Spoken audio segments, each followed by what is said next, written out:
Well met, everyone. I am Rich the Lich, and today I'm going to talk about five themes of monsters that you can use to kickstart your D&D campaign.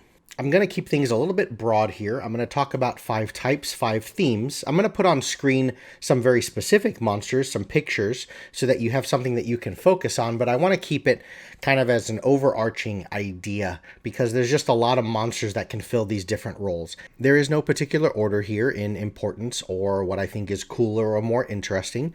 I'm also not going to be talking about stat blocks. This is not an encounter design video. I'm not going to show you necessarily how to use these things. I'm going to talk a bit more about why would you want to use these things. These are things that I believe monsters and themes and types of monsters that I believe can help provide sort of a springboard from which you can launch the remainder of your campaign, or at least take you through a few sessions of gameplay and adventure. So without further ado, let's get started at the top. One monster type would be your standard, right? The tropes, the stereotypes, the tried and true: rats in the cellar, goblins, orcs, bandits along the side of the road. You don't have to look much more into that. Okay, let me back up just a moment. First and foremost, I believe it's imperative in your very first session, the start of your campaign, the start of your new journey, okay, unless of course you are running pre-published stuff, in which case just follow an order as it indicates to you. But if you're running your own thing, I believe it's imperative to have some sort of a fight, to have some sort of an encounter. And I think the reason for that is there are so many moving parts on a character sheet. And you want to allow your PCs to scrap that character and make a new one. And in order to do that, they need to find out whether this character functions and moves in the ways that they thought when they created it. And one of the best ways is to have a fight, because there's so many things, so many buttons that can be pushed on that character sheet that are used and occur and are brought up during combat. So by having an early combat, your PC gets to quickly find out, your player, I should say, gets to quickly find out, I don't like the way this guy works. Like, it's just all entirely based on if I rolled a hit and whatever it may be. It gives a really good opportunity for players to quickly get a feel for how their character might function in one of the main components of Dungeons & Dragons. So it's really important to have some sort of an encounter. And when you're looking for an encounter, you can always go with something standard. Right? It's a familiar thing. It's something that veteran role players will be able to latch onto immediately and say, okay, I remember I've fought goblins before. I've fought orcs before. This has happened before. And they get to kind of almost have a little bit of comparison as well. They get to see a little bit of how does this character handle that early orc fight versus my barbarian. Oh, I probably should have played a martial class. You know what? I don't think I want to go the route of sorcerer right now because they're a little too squishy. Because the threat of an orc for a level 1 sorcerer is very different than for a level 1 barbarian. Whereas the flip obviously happens later on, or the opposite of that, where what is the threat of a tribe of orcs for a level 14 sorcerer versus a level 14 barbarian? Okay, things don't always scale in the same way. So you give, with a standard encounter, you give a really good opportunity for your PCs to just get a good feeling out period of their characters. The other thing that's really important with this is it's sort of a standard and an easy fight. It's sort of been there and done that.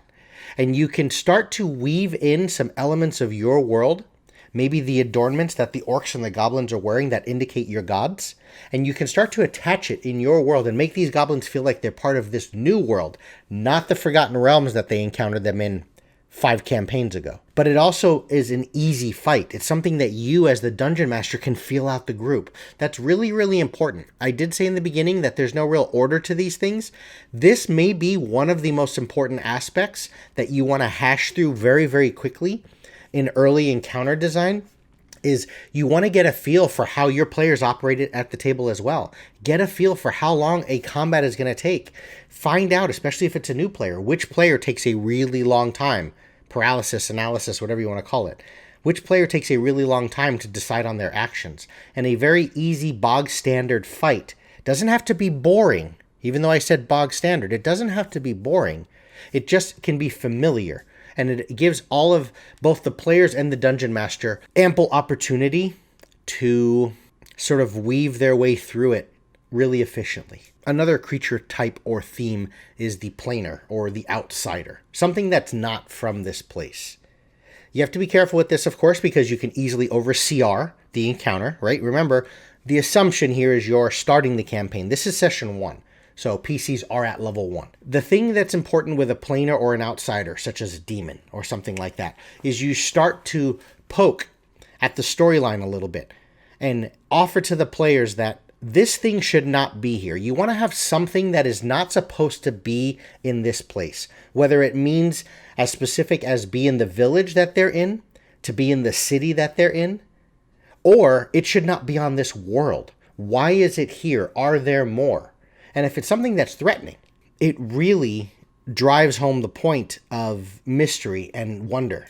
And that's an important thing to get going from the beginning, because it asks questions from your players and they may want to explore further to see, is there more out there? So have something that shouldn't be here and start asking that question of, why is this thing here? Another creature type or theme is some sort of an intelligent humanoid, especially if it's something that's a little more powerful. This can tie in a little bit to the familiar, where you have bandits along the path, but something it doesn't have to be wizard or lichy or anything like that, but just something intelligent that gives your players and your PCs an opportunity to use other non-combative skills, to use intimidation, to use persuasion. Perhaps there's some sort of a negotiation that needs to take place. Perhaps the PCs are out of their league and out of their element with this intelligent humanoid, but what I mean by that is a monster type that has an agenda, that has a list of goals and wants and fears. Maybe there's something else they want besides just the death of the PCs.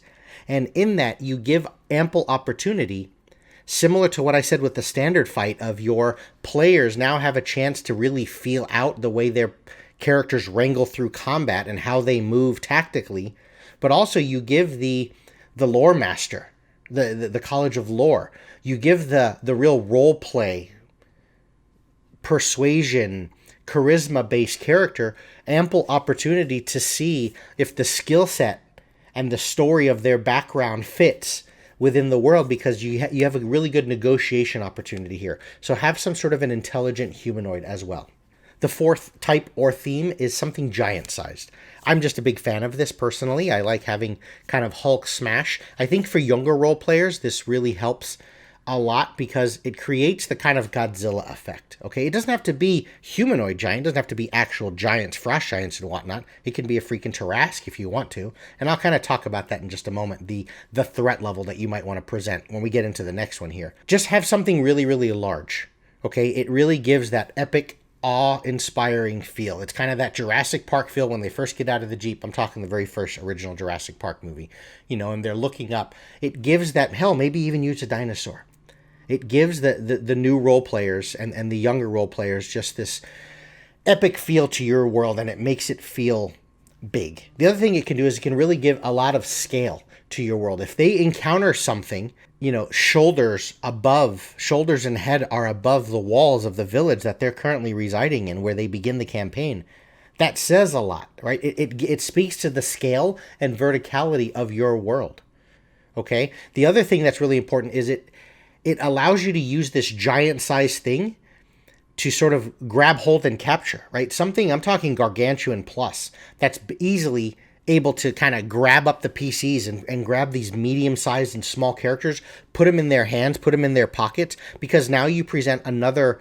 Notice how you're always springboarding. You're always creating content for the next session, for what's moving forward. Now it gets the wheels turning from the Dungeon Master perspective of, now my PCs need to deal with and wrangle their way through an escape attempt. They're now within the dungeons and the caverns that this giant thing handed them off to these goblins, trading for wagons and caravans of food. And now the PCs need to get out of these, sacks that were tied up by these large ettins or whatever it may be. So that's what giant size creatures and encounters can do. And the last one is a really important one. Villain. For that, I'm leaning a little more towards the idea that just they are going to encounter something that they cannot beat right now. Number one, it reminds your players you don't have to fight everything. You're not going to be able to fight everything. You want to bring that out immediately, because otherwise what you do is you start to confine the coolness and the monster system of your game down to what is appropriate CR. and you create, I believe, too safe of a world. If everywhere the PCs go, kind of video game mechanic style, everything sort of de-levels or falls within their appropriate, and even if you're running the gamut from easy to challenging or deadly encounter range, it still runs that range level. And you don't want to do that. You want your PCs to venture into a ruined temple at level 2 where there is a CR26 at the bottom. And I'm not talking a negotiating CR26, a CR26 that maybe wants something from them. I'm talking about a CR26 that is bent on nothing but hate and destruction. All he wants to do is kill the group. Inform that to your PCs. Give them some hints. Have some various scriptures or words or scrawls or writing on the walls and every door that they've opened up to this point, that eventually your College of Lore Bard says, guys, this keeps talking about this is the ancient burial place of some really legendary godlike lich. Maybe we shouldn't go in there. And if they do, kill your group. Start over. TPK your group. Bring about that sense of danger immediately. You cannot always assume because all you own is a knife that you're only going to be walking into places where no one has a gun. Okay? So bring about that sense of danger. But present an actual encounter where the villain is going to escape. The typical Strahd vampire thing goes off in mist. And it doesn't have to be because, oh, see, we beat him. You know, we hurt him and we made him go into mist in bat form and he had to run away. No, the villain chose to run away. The villain chose to let them go. Or, perhaps more plausible, is the PCs quickly realize after one round of combat, oh, that thing just hit our barbarian, our main meat shield tank guy, and it killed him. It dropped him into death saves in one round. The wizard and the sorcerer and the, everyone else basically should say, you know what, I don't think we should fight this.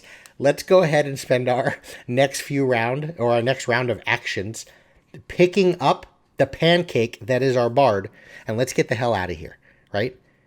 Give them an escape route, though, okay? You're not trying to create an encounter and a fight here that you plan to end the campaign at session 1, okay? Don't TPK the group. Unless you're going to you're giving them all those different options and opportunities to realize they're walking into a TPK. That's on them at that point. Okay? It's not your job as a dungeon master to handhold them and save them at all times. It's your job to make the encounters fair and consistent. But when I say fair, use certain elements of gameplay, exploration. Maybe they just simply, this thing is immune to whatever they have. You make it fair because you're giving them an opportunity elsewhere to go and figure out how to overcome those resistances. It doesn't need to be fair during that given encounter itself. Okay? Just kind of balance things out. So that's another really good one, is to have some sort of a villain, larger than life, certainly much higher CR, unkillable for this particular stage of the game.